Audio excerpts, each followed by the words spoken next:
पंचतंत्र की कहानियाँ हमें नैतिकता का ज्ञान कराती हैं, भले बुरे की समझ सिखलाती हैं। पंडित विष्णु शर्मा द्वारा रचित पंचतंत्र की कहानियाँ वर्षों से बाल मन को बहलाती आई हैं। इन्हीं कहानियों से प्रेरित होकर आज हम आपके सामने एक ऐसी कहानी लेकर आए हैं जो हमें आपस में मिलजुल कर रहने की सीख देती है। कहानी का शीर्षक है दोस्ती से पहले की नफरत। कहानी का दृश्य है जंगल का वातावरण। इस कहानी के मुख्य पात्र हैं चिंकी चूहा, चुनमुन चिड़िया और बरगद दादा। तो आइए अब इस कहानी का आनंद लीजिए। चिंकी चूहा एक घने जंगल में रहता था।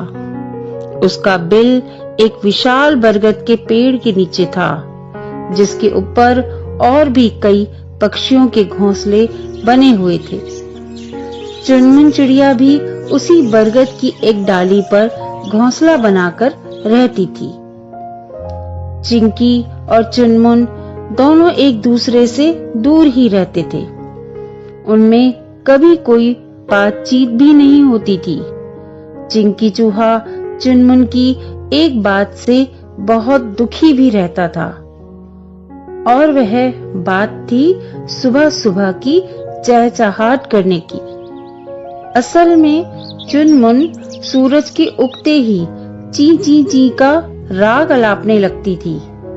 उसकी देखा देखी और भी चिड़ियां वहां आ जाती और सब एक सुर में ची ची ची ची गाने लगती। इससे न केवल चिंकी की नींद उड़ती, बल्कि वह सुबह सवेरे के इस रोज रोज के शोरगुल से परेशान भी हो उठता था। एक दिन चिंकी ने हिम्मत करके चुनमुन से कहा, बहन चुनमुन, तुमसे एक बात कहनी थी। हाँ, कहो क्या बात है? वो बाकी सब तो ठीक है, बस मैं ये कह रहा था कि अगर हो सके तो तुम जो सवेरे सवेरे जल्दी उठकर चींची जी का राग सुनाती हो, उसे यदि बंद कर देती तो जरा अच्छा हो जाता। पर सुबह सुबह जल्दी उठना तो अच्छा होता है, और मैं तो कोई राग नहीं सुनाती। राग से मेरा मतलब तुम्हारी चींची जी से था। चींची से तुम्हें परेशानी होती है, तो ये बात है। फिर क्या मैं चींची करना बंद कर दूं? नहीं, तुम अपना राग गाती रहो। बस सुबह सुबह मेरी नींद खुल जाती है, इसलिए जरा मैं कह रहा था। बाकी तुम्हारी मित्र मंडली भी तो आकर जोर जोर से चींची करने लगती है। चिंकी भाई, लगता है जैसे तुम्हें मेरी खुशियों से बड़ी चिढ़ होती है। नहीं, मैंने ऐसा तो नहीं कहा। और क्या, तभी तो तुम कभी मेरी आवाज को लेकर तो कभी मेरी मित्र मंडली को लेकर परेशान हो रहे हो। चिंकी और चुनमुन की बात बरगद भी सुन रहा था। उसने देखा कि दोनों के बीच बहस बढ़ती जा रही है। अरे चिंकी, चुनमुन, आपस में तुम क्यों लड़ रहे हो? बरगद दादा, अब आप ही बताएं, मेरी चहचहाट से आपको कोई तकलीफ होती है क्या? नहीं चुनमुन। बरगद दादा, मैं तो सिर्फ इतना ही कह रहा था कि चुनमुन अपनी मित्र मंडली के साथ सुबह सुबह बड़ी चींची करती है।